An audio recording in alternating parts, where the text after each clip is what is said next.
Today is March 21, 2023. The interview is with Natalie Langer. I am Susan Kendall, and we are in Toronto, Canada. So, Natalie, if you want to just begin with your name and where you were born and what year. Okay, my name is Natalie Langer. I was born in Krakow, Poland, 1939, July 11, 1939. And my parents had a business restaurant in Poland, a quite successful restaurant. I was a very privileged child. I had a nanny.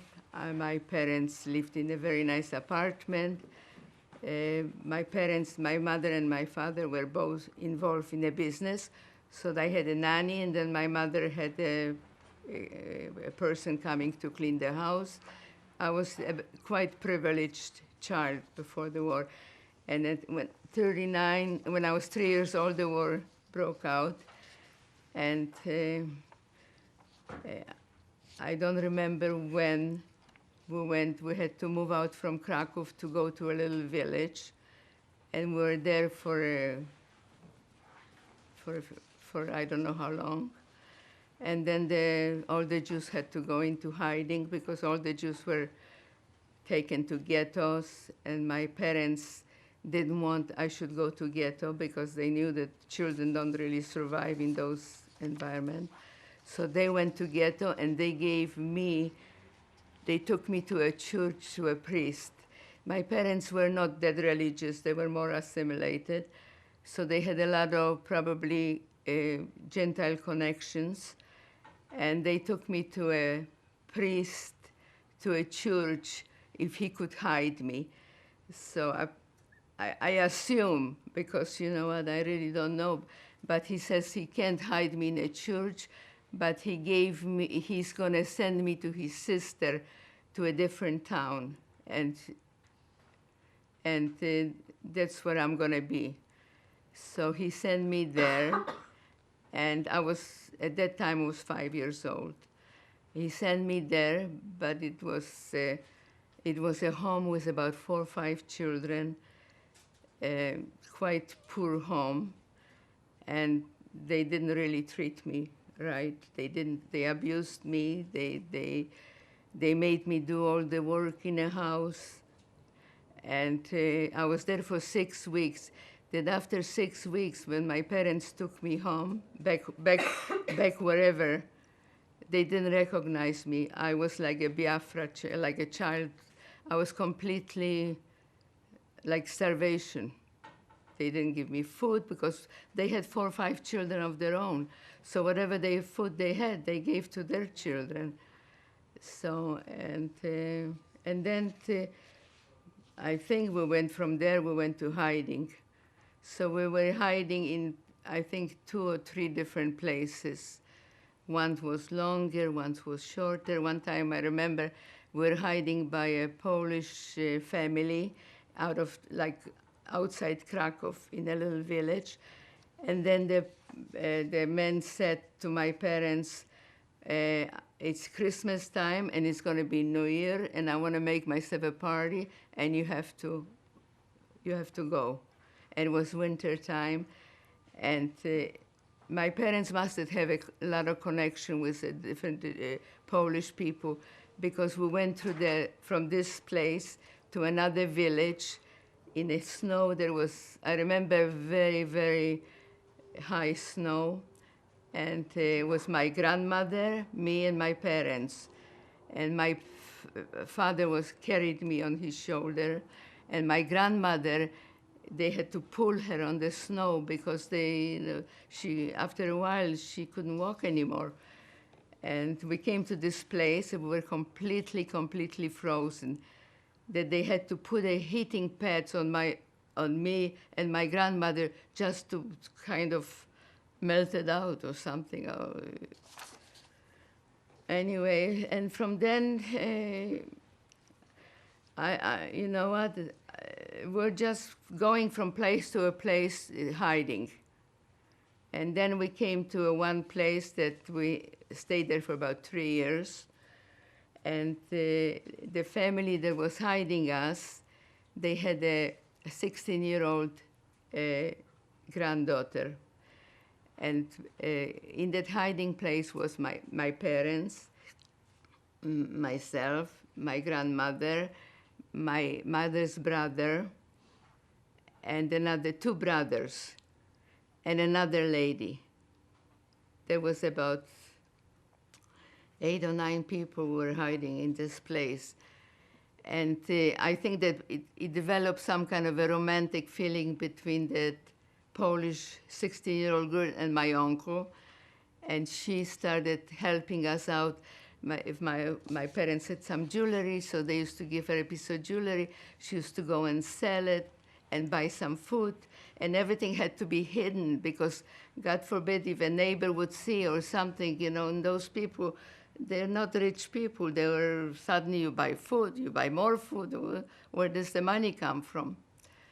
Anyway, so that's how they were there for 3 years. Do you remember, was it a house? Was it a farm? We have a picture of this house. We have a Can you picture of this describe house. It was a tiny little house, and we were in an attic, completely attic. How we survived there, I have no idea, because there was no heating. We slept, I think it was hay, mostly on a hay, no mattresses, no beds. And you know what? I think I blocked out a lot of those memories. It must have been so traumatic for me as a child. You know, for 3 years not to see another child, not to go outside, just to be with, there was no books, no pain. When we were liberated, I was 8.5 years old. I didn't know how to write. I didn't know the alphabet. I didn't know nothing, because there was no way that my parents could teach me. So, and that's all I remember from the war, really. I really don't remember, and my parents never, ever talked about it after the war. Never. We never talked about Holocaust after the war. And so what happened from that home? Do you remember? How did you leave? What? Well, when we were liberated in that home, yeah. How? Do you remember who? I remember looking through, my parents were looking through a little crack or hole, I don't remember, it was a window, and a lot of Germans started running away. And the man that lived in that house came upstairs, he says, "You are free." Do you remember how you felt?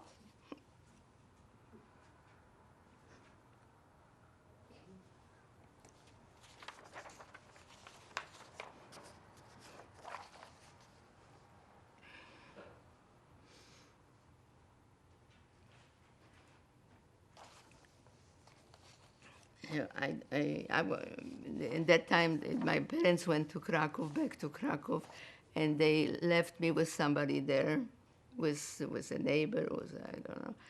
And they came to Krakow, and they got themselves an apartment, and then they brought me 2 weeks later to Krakow, and that's when I started looking into schooling.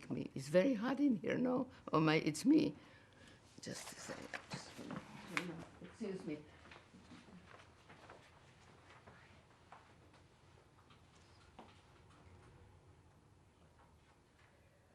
And that's what started looking into schooling me. So I went to school, but nobody wanted to accept me because I didn't know anything. And I was like 8.5 years old. I wasn't like 5 or 6 years old. I was close to 9 years old. So, and I didn't know anything. I didn't know alphabet. I didn't know how to read, this. So my parents took tutors, whole day tutors. For 6 weeks I had the tutors, and they taught me, you know, the basic probably. And then I had to have examinations, oral examination and a written examination. And then they placed me in grade 3. So then I went to that school for I don't know how long, for a few months. And one day I come home from school and I said to my mother, "I'm not going back to school." somebody must have said something to me that affected me some way. I don't remember what and what, but I knew I didn't want to go back to that school. So my mother took me out of that school and she registered me to Catholic school. And for 2 years after the war, I went as a Gentile child to school. And you were more comfortable? You know, we were not religious. I didn't know anything about the Jewish religion. So it didn't make to me difference what religion they were teaching me. But I was as a Gentile child. I had my Gentile friends. The only person that knew in that school was the priest, because they were giving like communion, and my mother didn't want I should take the communion. So she told the priest that I'm a Jewish child, but this is the circumstances, and I was be transferred from that school because I wasn't comfortable there. And I'm gonna go and everybody, the teachers, the friends, the children, everybody thought I was a Gentile child. And then I went to that school in 1940, 1950. You know, there was a communism in Poland, and my father was doing business. He was going to Hungary and bringing trucks of grapes and selling. But the communists started to be checking the businesses and making very uncomfortable for people. And so my parents decided, they were actually one of the last Jews that left Krakow, so we decided to leave Poland. So there was a community of Jews that you knew? There was a beautiful community not after the war maybe, but before the war was a beautiful community in Poland. After the war, you know, I was mostly with my family. I was a child. I was only my mother had a sister. And my grandmother survived, and my sister, and not my sister, my mother's sister, and their children survived. They were hidden too, but in different places, And they survived. So my life was just with the family and the friends in school. That was my life. And any traditional Jewish I had holidays, I know that we were Jewish because we went on Rosh Hashanah. My parents went to synagogue, yeah, but we were not kosher, and I didn't get any Jewish education at all. I don't know why they didn't send me after the war to Jewish school. I think being hidden, my parents were afraid to be Jews. You know, maybe when people went through concentration camps and they were Jews all the time. We were hiding the whole war, not being Jews. Because if somebody found out us that we are Jews, that was the end of us. And did you change your name? My parents, or my original name is Handler. My family name is Handler. But during the war, they must have bought some kind of a papers, Bielak. Okay, fine. But after the war, they never went back to Handler. Because I think of being Jewish, they were afraid to be Jews. They were afraid to be too much connection with being Jews. Handler is more Jewish name. So they kept the name Bielak. My parents had a building in Krakow that they bought already. Oh, yeah, and when we were in Krakow afterwards, my mother opened a restaurant. She was a friend of hers. They had a restaurant. And my father was bringing grapes from Hungary and whole trucks, I think, selling to stores or whatever. So they were quite comfortable. If not the communists, probably my parents would never have moved from Poland. They were comfortable. They had some friends there, whatever, I don't know. I don't remember, because you know what, when you're a teenager, when you're busy with your own life. You really don't this. And in 1949, my sister was born. I had a sister because I was only child till I was 13. Then my sister was born, so then I was busy with the baby, babysitting. That was my life. But then in 1950, my parents decided to go to Israel. Actually, they wanted to go to States. My mother had a sister living in States from before the war. So that's where she wanted to go. But there was no way to go from Poland to States. So we made an aliyah to Israel. And the only way to get out from Poland, to get out from Poland altogether under communism, is if you resign of a Polish citizen and you may take a aliyah to Israel. So we took a train from I don't know from where, from Krakow or from Warsaw. We took a train to Italy, and then a boat to Israel. And in Israel, already my auntie was there with her family, and they had built a little house in Tel Giborim, not far from Bnei Brak. So the whole family already had where to go. So we're there for about 9 months, living with my family, with my mother's family. And did you go to school? No, didn't go to school. I took some Hebrew lessons. Didn't go to school. I was then around 14 when I came to Israel. Didn't go to school because my mother decided right away she didn't want to stay in Israel, and right away applied to go to States. To go to States in that time was a very long wait. So they decided to go to Canada, and they had a cousin in Hamilton that she made paper for us. And it didn't take so long. I think after 9 months we left Israel. So my Hebrew, I spoke a little, I don't remember that much Hebrew anymore, but my Hebrew was more conversation Hebrew. And I knew a little bit reading, writing, because I taught myself, a little bit. But, and then we came to, what did I say? Yeah, and so we got those papers from the cousins from Canada, and we left Israel. I was very heartbroken because I have a lot of friends. I made a lot of friends in Israel. I had to leave a friends in Poland, and then I moved to Israel, and I made already in that age, friends are very important. I made a lot of friends, and then I had to leave them again. And I came to Israel. I didn't know any language, so I picked up some Hebrew, and then I had to leave. And then we left Israel, and we had to go and pick up our visa to Canada in Rome, because at that time there was no Canadian embassy in Israel.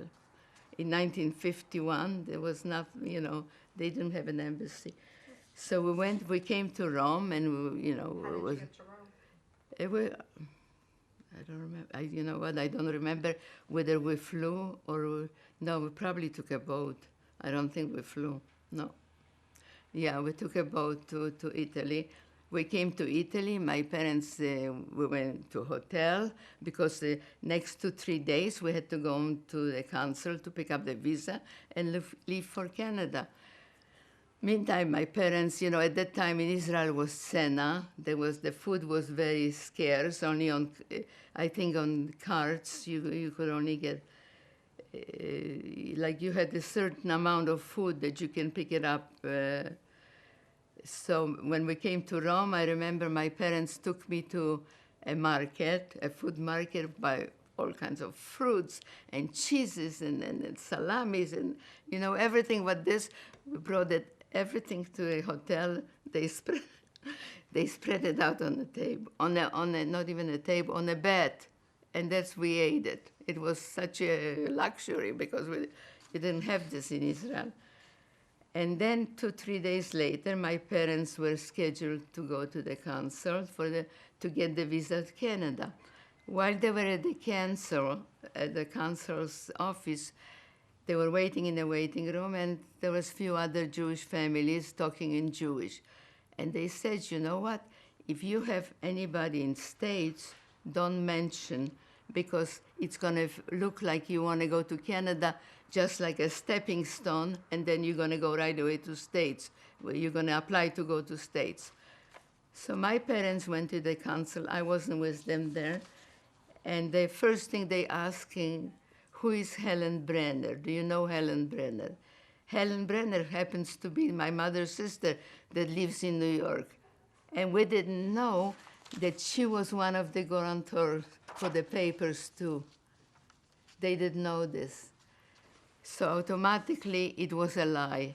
So automatically they refused the visa to Canada for us.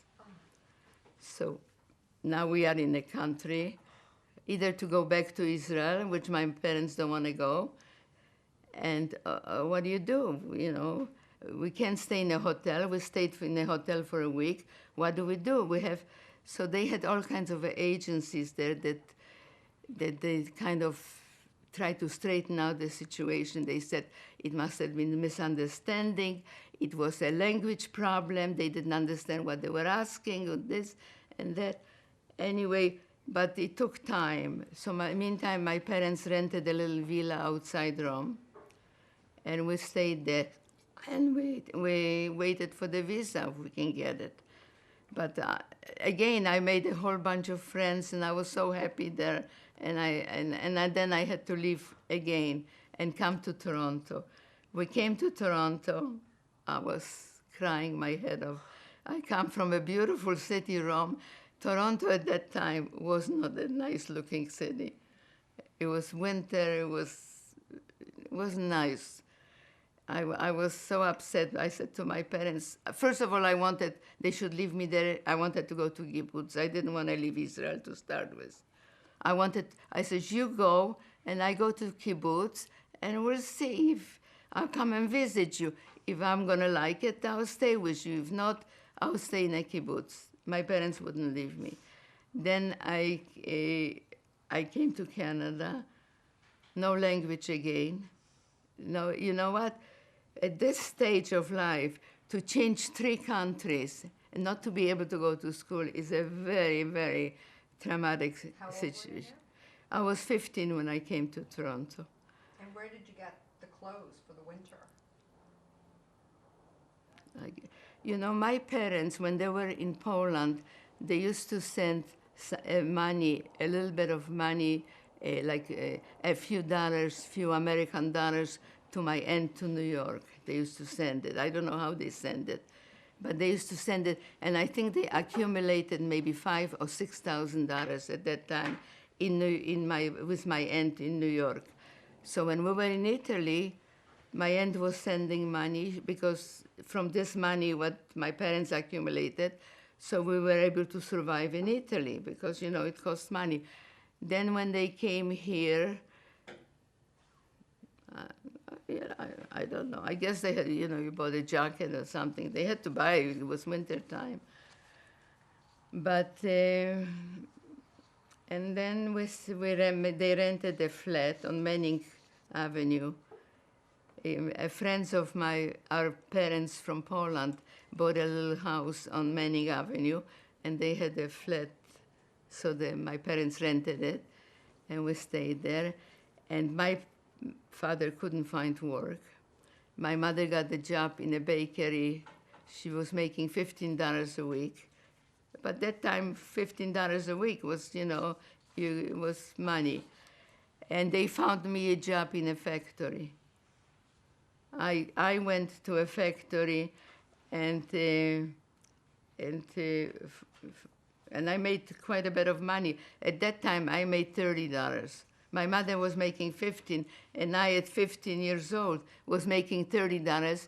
And I kept for myself $2 a week, and the rest went to my mother to support the family. And I was there for about a year in that factory, maybe not quite a year. And then it got a little bit slower. I was going to a night school for English. Well, like right away after when I came here, I rather registered to go to a night school,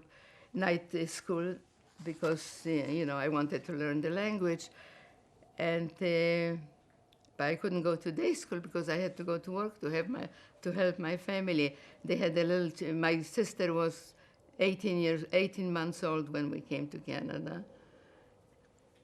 So I went there, and then 2 weeks after I came, I met my husband. Ah.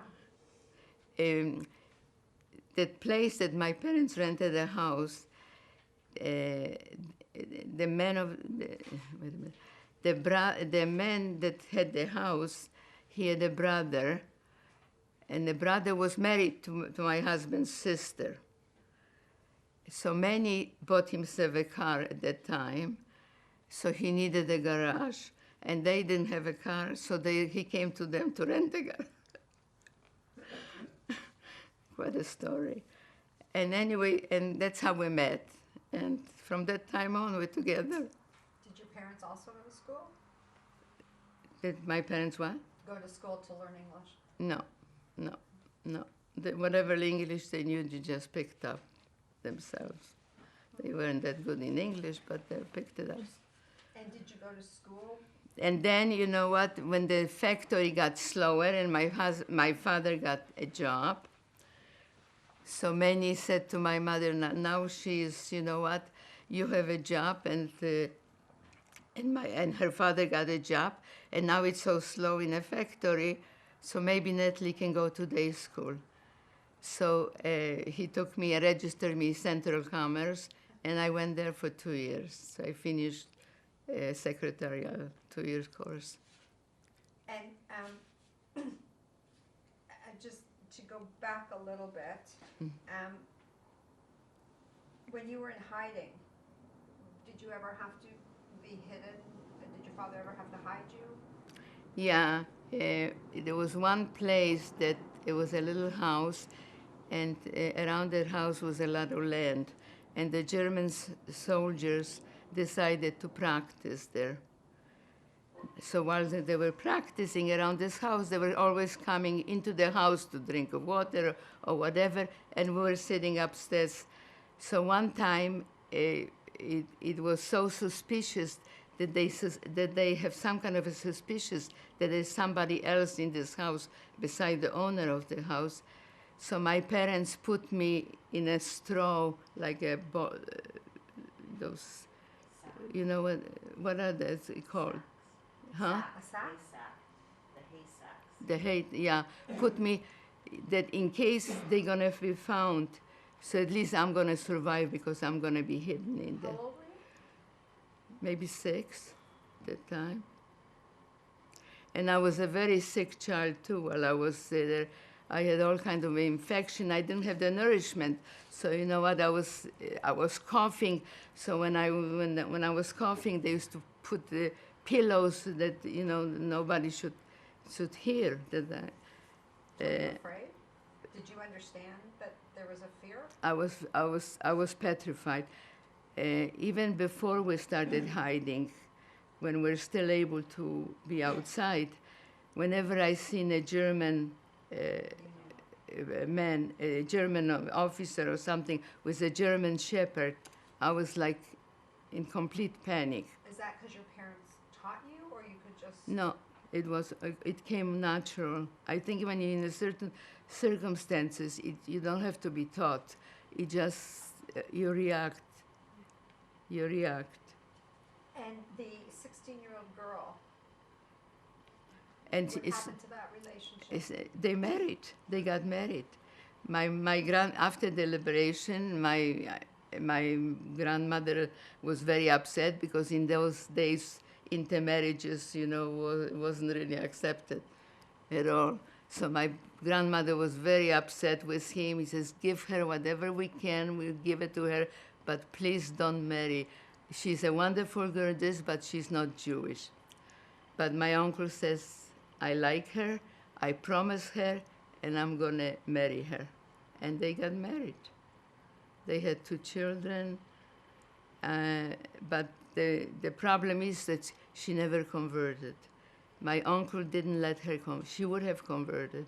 My uncle didn't want her, he let her convert because he says, I'm not going to make her suffer being a Jew, what I went. And you were sick, you said. But did everybody survive in the attic? Yeah, my whole family, my mother's family survived. We were so lucky. Not all of it. I have a cousin here living here that her parents both were killed during the war. She was a year old. In your attic? No, she was, that was before we even went into hiding. My auntie was a beautiful blonde woman with blue eyes, and she was working in one of those coffee shops, the German coffee shop, that the German soldiers used to come, like a canteen or whatever, I don't know what it was. And she was working, and nobody suspected that she was Jewish because she certainly didn't look Jewish. And one time a girl comes in, Polish girls there, and she walks over to one of the Germans. She says, how come you're keeping this Jewish woman working here? So they said, she's not Jewish, doesn't look Jewish. I went to school with her, she's a Jewish girl. And they took her, we never seen her again. And her husband, he comes from a little town, I don't know from where, but he didn't come from Krakow. He went there to pick up something from his home, and he was caught there. He never came there. Meantime, they had a 1-year-old child, so the child was left. So the child was placed in a Polish, with a Polish family, and she was there till the liberation. And after the war, when my aunt and my grandmother went to pick her up, they didn't want to give her back. And but she was 5 years old at that time already. So anyway, they took her, and there's a lot of stories. And when you And I have another cousin, which I want to tell you. She just passed away. She was living in Israel. She was given to a Polish family in Zakopane, which is like a very exclusive resort in Poland, mountains, beautiful. She was brought there by somebody, I don't know by who, and they were told a story that she is a daughter of a Polish captain, which he was in a war and he got killed, and the mother got sick. If they could take the child. And she was a beautiful girl too. So they took the child and they adopted her. They didn't have children of their own. Later they had a boy.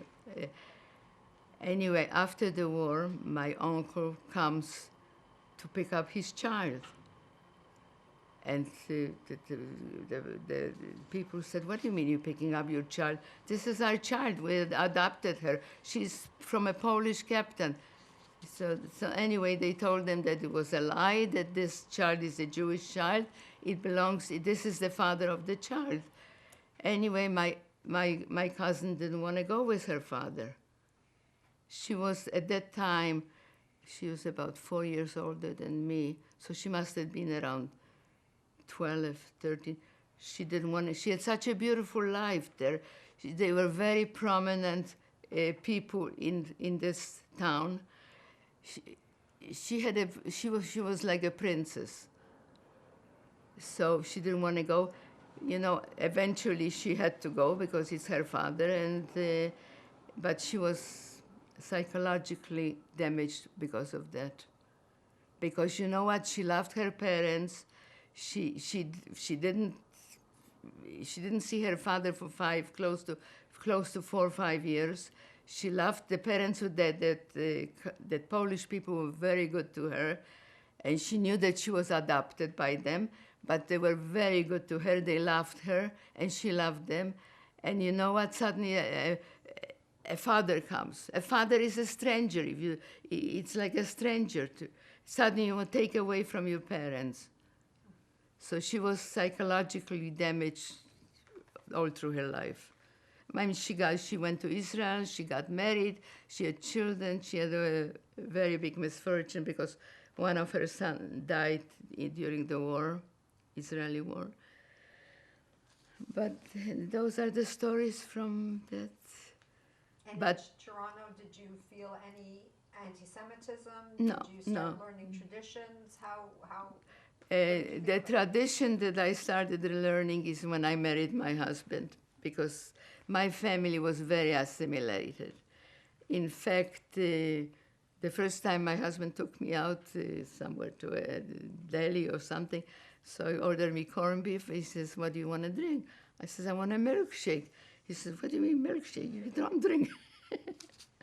You don't drink milk and meat. I says, "Why? All my life I ate meat and milk. Nothing happened to me." But, and then he wanted a kosher home because he comes from a quite Orthodox background.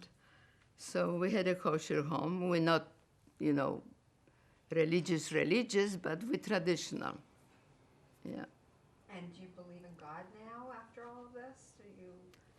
You know what? I don't know. I mean, I don't know. I really don't know. So many bad things happen that it's hard for me to believe that there is something like this that is allowed all those terrible things to happen.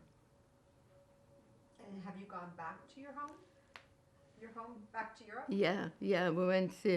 Actually, we went 3 times because Manny's father died in ghetto, so he had a grave. Most of his family perished in Auschwitz. So he had a grave from his father. So after the communists stopped being, then democracy came to Poland, we went there, we put a beautiful Messiah on his father's grave.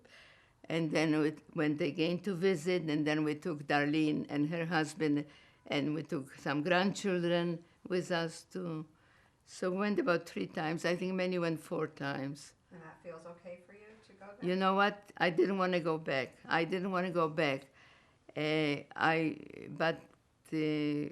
While Manny was working in business, so I had excuse. I'm not going to Poland. If I want to go on vacation, I want to go somewhere that I want to go. I don't want to go to Poland. But once he retired and we had more time, I had no excuse. So went to Poland. Poland is a beautiful country, have you ever been there? It's a nice country. I mean, we have this terrible feeling because there's a good reason for it. But if you're Polish person and you go to Poland, you can have a very nice time. My kids were very surprised at Poland, the way they thought Poland is like Anatevka, like from Fiddler on the Roof. So they were really shocked to see all those beautiful structures, all the beautiful buildings, all the beautiful streets. It's a beautiful life. And what do you think about, how do you feel when you meet Polish people? You know what? I don't have a bad feeling to Polish people because of Polish people we survived. I don't know. You know what?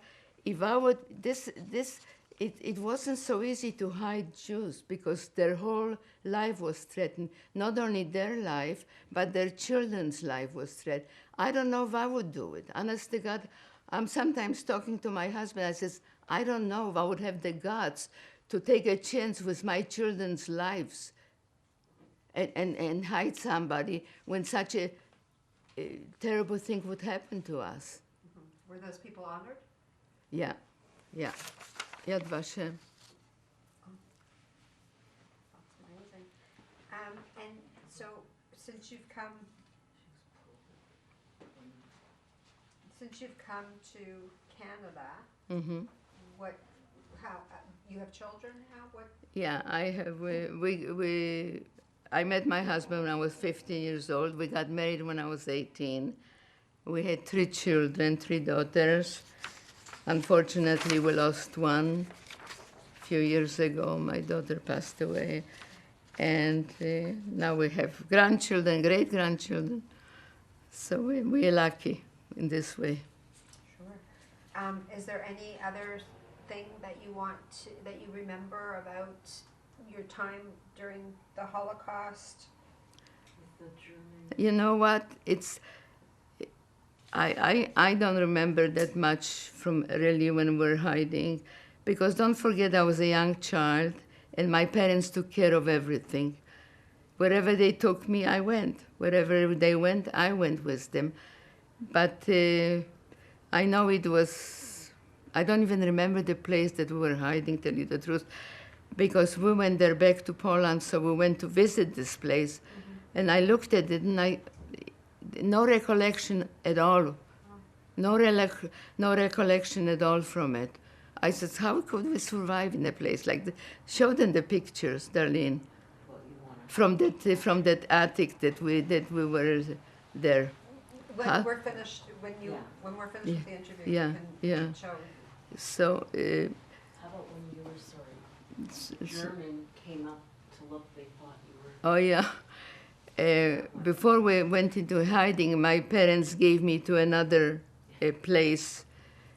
I guess they were in ghetto or something. I don't know. I don't know what the situation was, but they put me in another Gentile, Polish people home. I was supposed to stay there, maybe all through the war. I don't know, but they didn't have any young children. And suddenly I was maybe 5 years old at that time.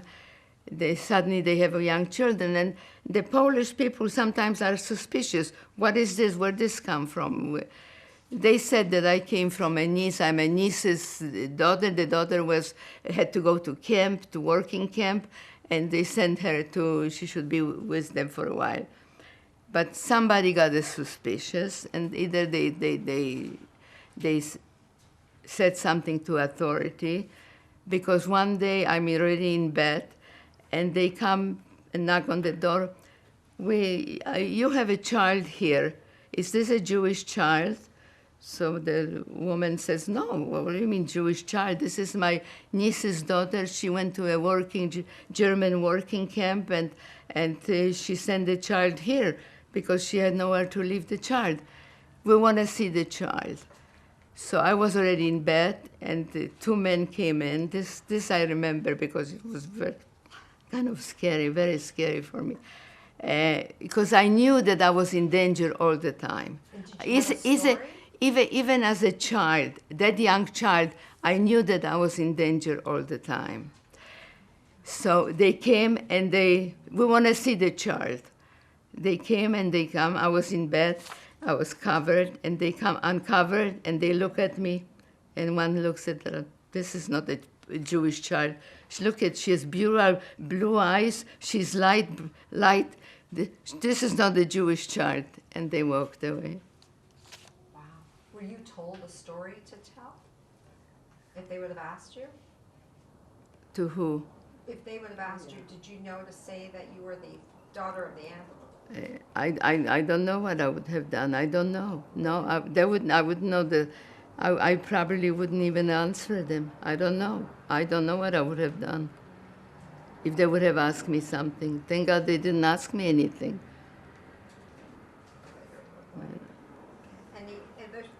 Anything else you want to talk about, or you remember, or No, I think that's about it.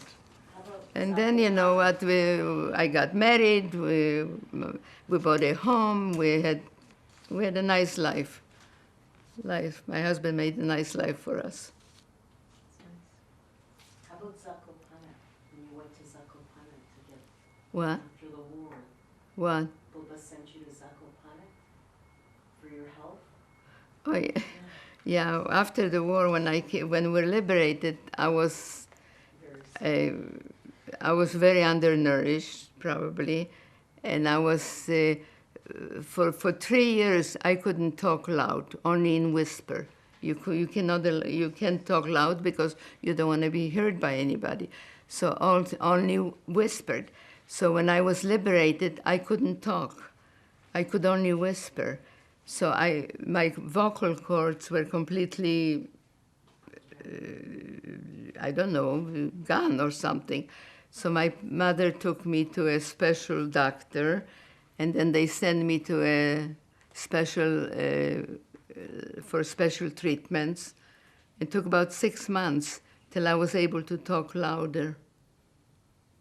It was even now I can't talk too high, I can't talk too loud. Huh. Yeah. Wow. And what do you think about what's going on now with anti-Semitism? I'm very disappointed, you know, after such a Holocaust, that something like this can happen again. And how about, were you close with your aunt, What? with Yuzha? Were you close with her? Who hid you? Yeah, the girl that my uncle married, that Polish girl, she was a wonderful girl. We were very close with her. She was very close with the whole family. And they settled in Germany, in Frankfurt. My uncle, when they were going on the way to Israel, my uncle jumped off the train in Germany because he didn't think that he can make any living in Israel at that time. He had always a businessman. He always was a business. So he didn't think that he's going to be able to make any living in Israel. So he jumped off the train in Frankfurt.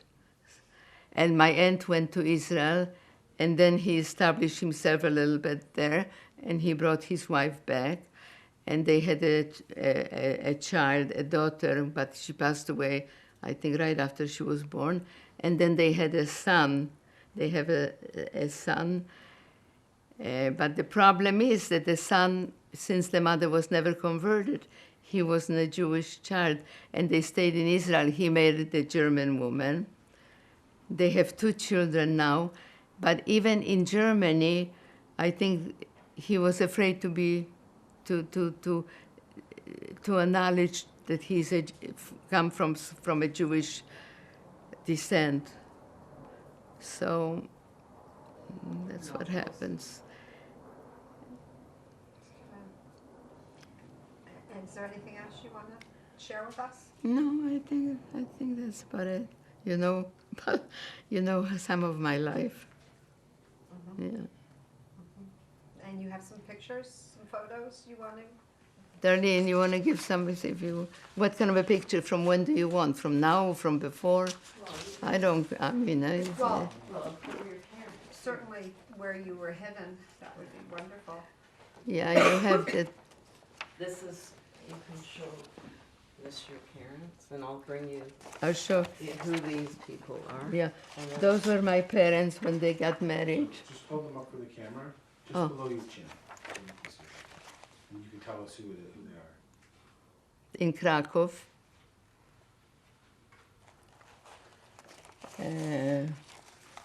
This is me right before the war with my cousin. So you're the little one. Yeah, this is.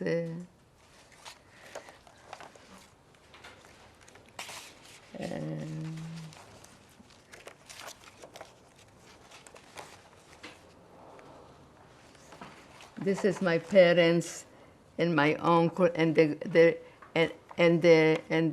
girl that was helping us with hiding. On this side are my parents, and that's my uncle that married that Gentile girl. And my other uncle. They all survived. Yeah.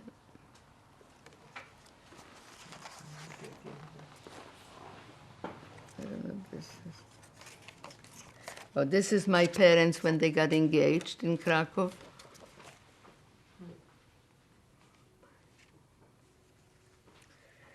And this is the little house that we were hiding. And we were there on top of it in the little. So how did you go to the bathroom? You don't Here. know. I don't know. I Here, do. Ma, you have all the, look through it. These are the original.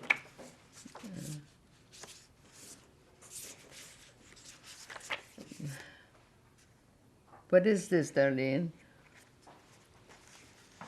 I don't know. Oh, This is the family, the house. and the family. this is the little house that we were This hiding. is the ladder, the original Oh, yeah. ladder. And we were there, we're going out to get to this place that we were hiding. We had to go up this ladder. This is the original part pot that you have to go in. What is it? That's the one that, for peeing, and that's the pot. What was, I don't, Yes, she had it all there, the I original don't remember. stuff. I don't even remember Yeah, the story the at original. all. Yeah, but this was the place. This is the family. Actually Yeah. their grandparents were hiding us. But and another thing. Oh yeah, I forgot to tell you. My uncle's girlfriend was hiding with us in the same place that we were all hiding. I don't know what happened, but she got very, very sick, and she died there. And they had to bury her under a tree right near their house. And it was very traumatic for me. I was so scared that I was shaking for 3 days. They couldn't stop. I couldn't stop shaking. I was so petrified of this, because I see it's all in one little room. All it happened it didn't happen, like here is a child, and we all sitting together, and this person dies, and it was so traumatic for me that I got some kind of a shock, that for 3 days I couldn't stop shaking. But they buried her under a tree. They moved her after the war, but under a tree right near their house. In fact, there was a picture of it. Yeah. And then that's here, this is the one that was moved. Oh, this is the cousin that she was survived when she was 5 years old. This is her parents that got killed. This is my aunt. This is my aunt that was that was killed by Germans because somebody said that she was Jewish. And this is her husband. And this is the baby. And when I was in this place that they came to see if I'm a Jewish child or not, I wasn't there very long because they needed a place for this child. So my parents, and since she didn't have her parents anymore to look after it, so there was a good place. The people were very nice. So they took me out, and my parents took me into hiding, and they placed her into this place. And she survived there she was there for 5 years. Yeah. It's hard to believe that, that you can go, sometimes I'm thinking, how in the world we could go through all this and come out of it and create a new life and make a life and be normal. Be normal. Because you know what? There's such a traumatic experiences. This is the original window. They just, sorry, the window they used to look out of. It's all the same pictures.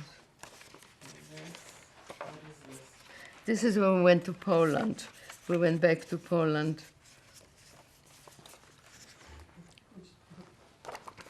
That was where the woman was hidden. Yeah. They're buried. And anyway, I just wanted to tell you that my parents had the building in Krakow. I think that my aunt and my mother bought it from another Jewish family that was living, and probably must have been very cheap, because I can't believe it how they didn't have money that much. Anyway, so they had this building in Krakow. When a few years ago, my mother passed away in 2004, and my aunt was still living in Israel, and then my aunt was getting older too, and there was nobody to look after this building in Krakow. So my aunt decided to sell it. So she calls me up. She says, you know what, I think we should sell this building in Krakow. I says, Aunt, it's your building. Do whatever you want with it. My mother is not here. Whatever you decide, it's going to be good enough for us. Anyway, they sold the building. So my aunt got her share of the money right away, because my mother wasn't here and was inheritance to us. So my sister and I had to go through probate in Poland. Took us maybe 3 years to go through a probate in Poland. But then they started questioning, because you know they started digging deeper before the war, the names and this. He says, there is a handler, and we are, the property was on Bielak. So what do I do? I mean, how do I prove it to them that we were a handler, but they must have bought some kind of a papers that they changed their name to Bielak. But I didn't have anything legal. So then I started looking at my mother's papers, and I found a paper. I was so lucky, otherwise I would never finish with them, that my parents in 1945, after they were liberated, they went legally and changed their name to Bielak from Handler. Wow. And I had to send them this, so this was sufficient enough. But, yeah. And this, here, this is the Handler original, and then the name sheet. Yeah, man. It's okay. We don't need to show those papers. I don't think That so. was Handler, the original. Anyway, what else? And this,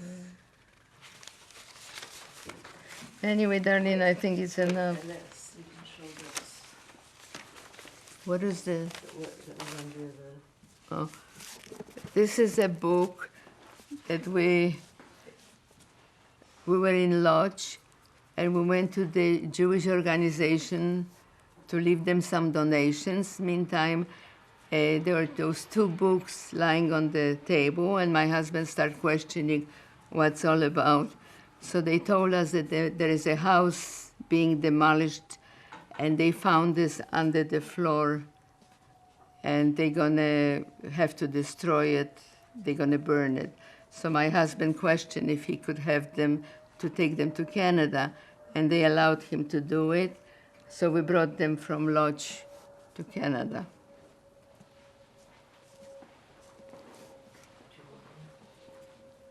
this is where you live. Here. That's it. Darlene, you don't need all those pictures. You can't have them all to pick. And that's about it. Thank you.